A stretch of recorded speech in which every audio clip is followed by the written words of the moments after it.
Hello, beautiful souls. I am so incredibly excited you are here because that means you are thinking about starting a podcast. So today's episode, we are going to go on the Choose Your Podcast adventure because I believe every single entrepreneur should have a podcast strategy. And today, we're going to go on an adventure to figure out which strategy is best for you and your business. Are you ready? Hold on to your hats and let's dig in.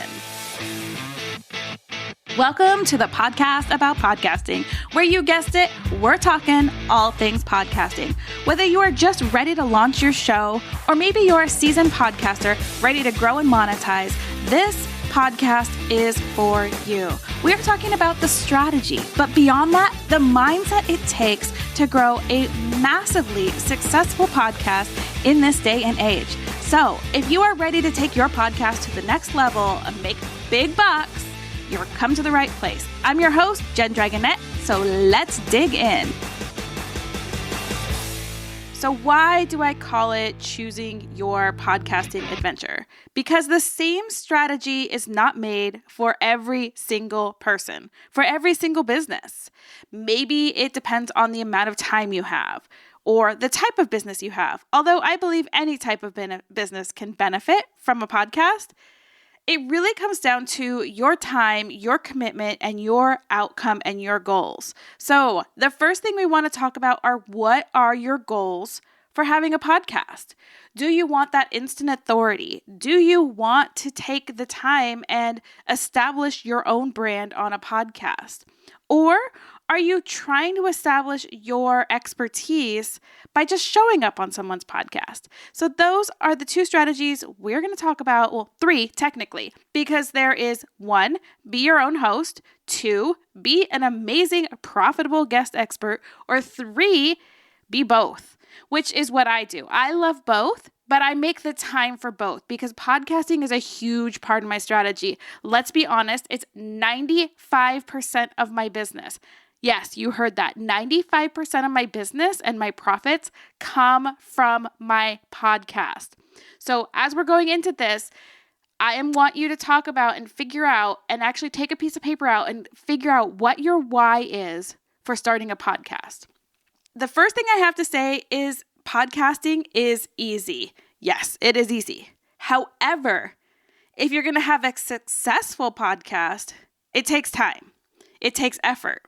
There are strategies to make things easier, and as your friendly manifesting generator who loves skipping steps, I can get you from A to Z without having to do all the letters in between. However, there are a few things that I want you to know when you are deciding to start hosting a podcast. It is a commitment, just like any other platform, it's a commitment. But the cool thing about this commitment is that it pays off for a long time.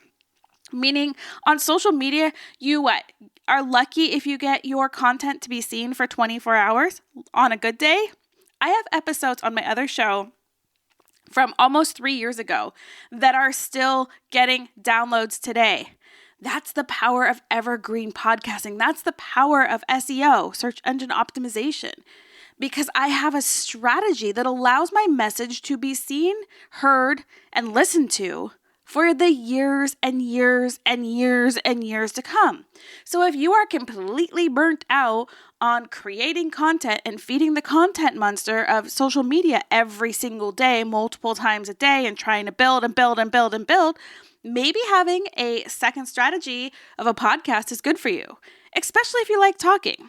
So who should have a podcast versus who should just be a guest expert? The person that wants to have a podcast, if you either 1, have the funds to hire a producer and manager, great.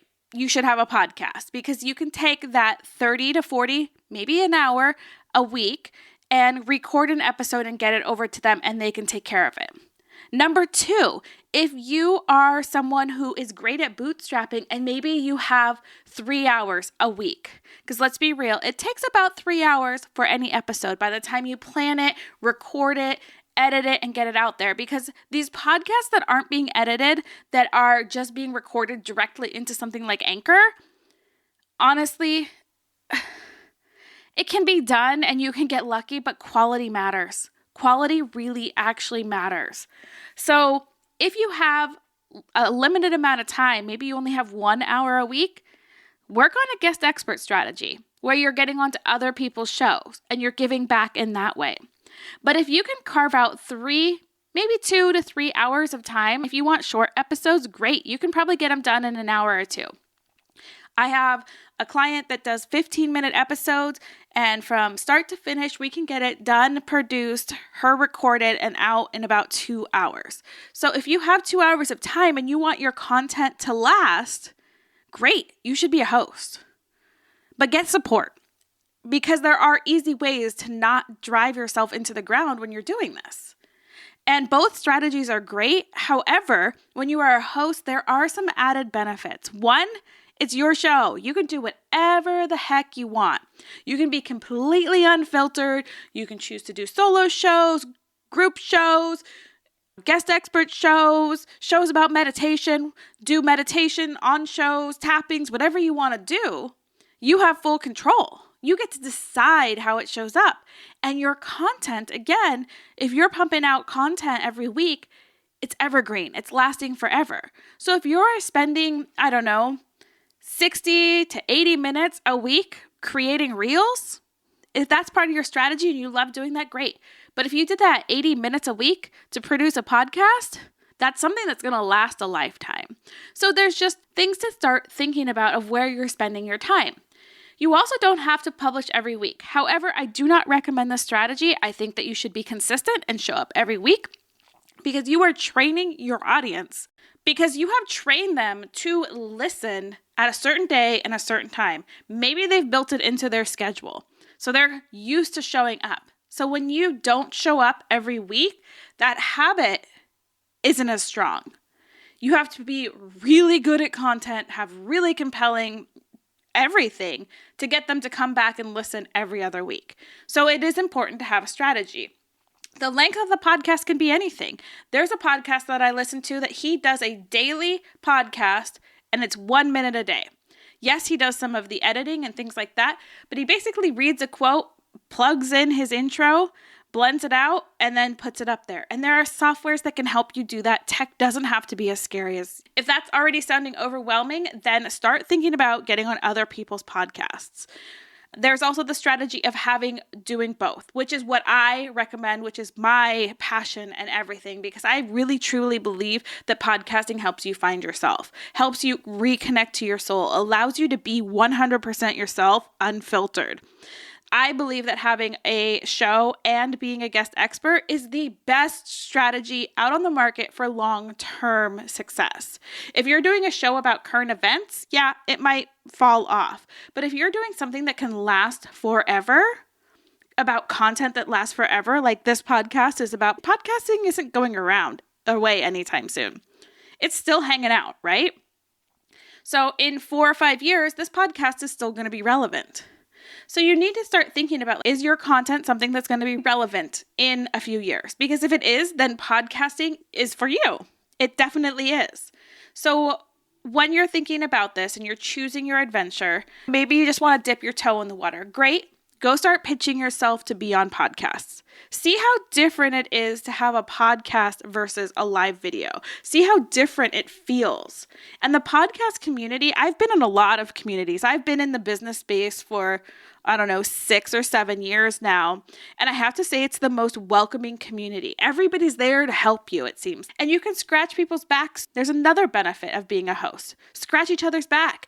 Get in on another show that is in your neighborhood is what I like to call it. So in your niche or has a compatible service. When you guys swap interviews, you get in front of warm audiences that actually desire what you have. And vice versa. You get to help each other out. And everybody wants to help everybody up in the podcast community. There aren't that many people that are like, no. It's getting a little bit more cutthroat, I'm going to say, but not really, where people are starting to charge you to go onto their shows and things like that. But you can really grow without needing to spend a lot of money. Some of these podcast platforms are only like $9 a month. So for $9 a month, and then a strategy that uses free software to help you edit your show down, heck, buy a $90 microphone or less, you can have content that lasts forever. So depending on your current schedule, the amount of money you have, and what you're willing to put into it to have something that grows. And remember, it's a little bit slower of a growth and not as instant gratification as social media. But that long-term strategy is where it's at. It really is. It's where it's at. It saved my life. Podcasting saved my life. It taught me who I was. It allowed me to be me and so much more. So that being said, if you are ready to start a podcast, if you are ready to grow your podcast, if you are ready to do all the things, you should come hang out with us in the Feed Your Business with Love community over on Facebook, or connect with me over on Instagram at j.dragonette. Both those links will be in the show notes, because I really want you to start getting your voice out in the world, because really, you are too magical to just be a ripple. It's time to bust out your tsunami of change and make that impact that you truly desire. So I'll see you next week.